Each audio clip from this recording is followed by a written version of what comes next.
L'un des plus beaux cadeaux de l'allemand à la musique, ou de la musique à l'allemand, est le Lied. Un genre musical qui a connu son plein essor au XIXe siècle et qui, dans sa forme la plus courante, associe un poème à une voix chantée accompagnée au piano. La voix prend en charge, outre la mélodie vocale, le contenu phonétique du texte, au sens le plus large, et le piano, qui dispose depuis 1800 de formidables ressources harmoniques et idiomatiques, tout ce qu'il peut traduire de son contenu expressif. Je vous propose donc d'observer ce que devient, sur le seul plan vocal, le célèbre poème de Goethe Kennst du das Land, dans les versions qu'en ont réalisées trois des plus grands compositeurs de Lieder, Schubert, Schumann et Wolf. Voici ce poème lu par Régine Orlik. Kennst du das Land, wo die Zitronen blühen, im dunklen Laub die Goldorangen glühen? Ein sanfter Wind vom blauen Himmel weht, die Myrte still und hoch der Lorbeer steht. Kennst du es wohl? Dahin, dahin möcht ich mit dir, o mein Geliebter, ziehen. Kennst du das Haus? Auf Säulen ruht sein Dach. Es glänzt der Saal, es schimmert das Gemach, und Marmorbilder stehen und sehen mich an. Was hat man dir, du armes Kind, getan? Kennst du es wohl? Dahin, dahin möcht ich mit dir, o mein Beschützer, ziehen. Kennst du den Berg und seinen Wolkensteg? Das Maultier sucht im Nebel seinen Weg. In Höhlen wohnt der Drachen alte Brut, es stürzt der Fels und über ihn die Flut. Kennst du ihn wohl? Dahin, dahin geht unser Weg. O Vater, lass uns ziehen. Mais pour bien comprendre ce texte, il ne suffit pas de lire sa traduction. Il faut le prendre dans son contexte. Savoir qui sont ce je qui parle et ce tu auquel il s'adresse. Quels sont ce pays, cette maison, cette montagne évoquée dans les 4 premiers vers des 3 strophes? Et pourquoi je aspire tant à y emmener tu dans les 2 derniers? Kennst das Land est l'un des 10 poèmes jalonnant les 600 pages du roman de Goethe intitulé Les années d'apprentissage de Wilhelm Meister. Wilhelm est un jeune bourgeois qui fait l'apprentissage de la vie, d'abord au contact du monde du théâtre, puis à celui du monde tout court. Un jour, il croise dans une auberge, au milieu d'une troupe de saltimbanques, une enfant de 12 ans, Mignon, qu'il adopte pour la soustraire aux maltraitances du directeur de la troupe. Voilà qui explique ce triple statut de bien-aimé, de protecteur et de père que Mignon donne à Wilhelm dans le refrain du poème. Mignon est un être psychiquement très fragile qui meurt 5 ans plus tard, peu après qu'on l'eut entendu chanter ce lied en s'accompagnant à la cithare. On ne découvre son histoire qu'à la fin du roman, au moment de ses funérailles, car c'est à cette occasion qu'elle est reconnue par son oncle, le marquis Cipriani, qui explique que sa nièce a été enlevée par des saltimbanques alors qu'elle vivait en Italie, qu'elle habitait un palais et qu'elle aimait courir seule dans la montagne en se racontant des histoires. Mignon est l'incarnation du romantisme naissant à l'époque de Goethe. Incarnation du romantisme dans sa nature de pure sensibilité. Elle parle mal, mais elle chante et danse merveilleusement bien. Et elle est dévorée par la Sehnsucht, son amour à jamais insatisfait pour Wilhelm et pour son pays d'origine. Incarnation du romantisme naissant dans son statut de charnière. Charnière entre Italie et Allemagne, entre XVIIIe et XIXe siècle, entre adolescence et âge adulte, entre fille et garçon, elle s'est toujours habillée en garçon, et enfin entre vie et mort et entre ciel et terre, puisqu'elle meurt à 17 ans habillée en ange. Nous avons vu à propos du français que la parole portait un message à la fois linguistique et expressif. Il était fort tentant de voir comment le chant du Lied pouvait prolonger les éléments à la fois objectifs et subjectifs dont le poème de Goethe est idéalement chargé, et comment le défi de ce prolongement a été différemment relevé par 3 des plus grands compositeurs romantiques, Schubert en 1815, Schumann en 1849 et Wolf en 1888. Du côté des phonèmes, notons que chez Schubert, la note la plus haute, Fa4 dans le ton original, accueille le I de dahin. Chez Schumann, la note la plus haute, La4 dans le ton original, accueille le Au de Blau, puis le E de sehen, et enfin le A de Drachen, des voyelles qui résistent mieux aux tessitures élevées. Quant au I de dahin, il intervient, dans la tessiture originale, sur Sol 4. Chez Wolf, la note la plus haute, un La bémol 4, accueille le E de möcht, puis le E de geht. Quant au I de dahin, il intervient sur Fa bémol 4. La moins bonne copie, à cet égard, semble donc être celle de Schumann. Mais vu que l'auditeur entend 4 fois dahin par strophe, dont 2 dans d'excellentes conditions acoustiques, le problème ne se pose pas vraiment. Sur le plan rythmique, notez tout d'abord la présence de mélismes. Schubert en a mis sur les syllabes sanfter de sanfter Wind, le doux vent, de la première strophe. L'effet est celui d'un madrigalisme, c'est-à-dire d'une peinture de mots, plus que d'un phonétisme. Et il tombe à plat quand il rencontre les statues de marbre, parfaitement immobiles chez Wolf dans la strophe 2, et les cavernes aux dragons dans la strophe 3.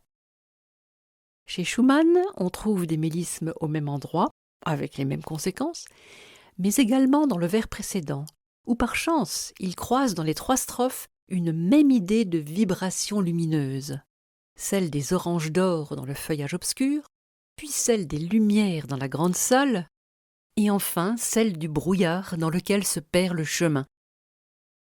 Chez Wolf, un seul mélisme significatif, le saut de Sixte sur steht, évoquant l'élan du laurier dressé vers le ciel.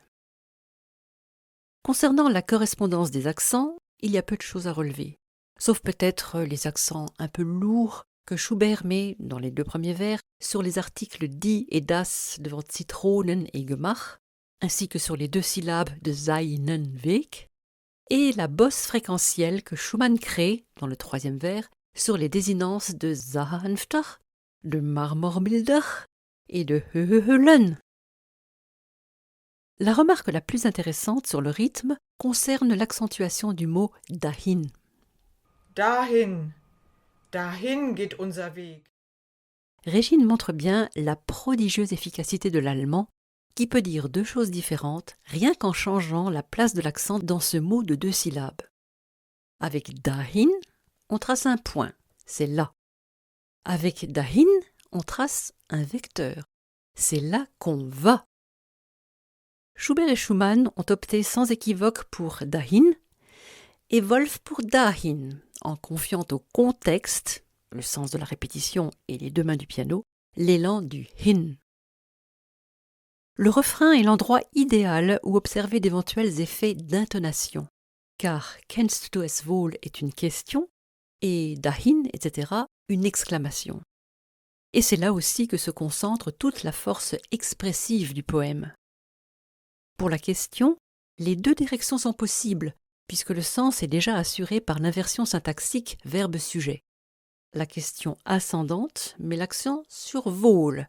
Le connais-tu bien, ce pays? Tandis que la question descendante met l'accent sur kennst. Est-ce que tu le connais seulement, ce pays? Appréciez la subtile variété des 3 versions musicales. Vraiment ambigu chez Schubert, plutôt ascendant chez Schumann, et assurément descendant chez Wolf, comme le confirme l'environnement pianistique. Pour l'exclamation, les divergences sont encore plus marquées. Schubert, qui a toujours rêvé lui aussi d'un séjour en Italie, développe plusieurs phrases musicales en répétant 11 fois par strophe le mot dahin, là-bas, toujours avec l'accent sur hin, et 9 fois avec une intonation ascendante. Schumann, le seul de nos 3 compositeurs à avoir vécu un amour heureux et durable, met l'accent sur les 2 protagonistes, en répétant partiellement le vers 6, en accentuant les syllabes dir, mein, geliebter, etc., et en plaçant mein et geliebter, etc., au sommet fréquentiel de la phrase. Quant à Wolf, dont l'hypersensibilité a frôlé la folie, qui appelait ses lieder Gedichte, poèmes, en les classant par poète, et qui les composait en déclamant le texte jusqu'à ce qu'il trouve une forme mélodique dans sa voix, Wolf donc a mis en avant, dans ce dernier vers, le sentiment de Mignon, ce désir ardent qui la consume, en plaçant möcht au sommet de la tessiture, en notant l'indication leidenschaftlich hingebend, avec un engagement passionné, et en déroulant le reste de la phrase selon le profil phonostylistique de la plainte. Si vous me demandez laquelle de ces 3 versions je préfère, je vous dirai 2 choses. D'abord, on ne peut juger de l'ensemble d'un lied du seul point de vue de sa prosodie. Ensuite, ces 3 versions sont complémentaires, car si vous lisez la description que fait Goethe de la façon dont Mignon interprétait ce lied, vous apprenez qu'à chaque strophe, elle variait l'intonation du refrain, ce que ne fait aucun de nos 3 compositeurs. C'est pourquoi je vous propose d'écouter l'ensemble du poème de Goethe en changeant de compositeur à chaque strophe.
Il me reste à vous donner rendez-vous dans 15 jours avec la merveilleuse aventure d'un texte et son aboutissement dans l'opus 33 de Brahms, les 15 romances de la Belle Maguelonne. À bientôt dans la musique des langues.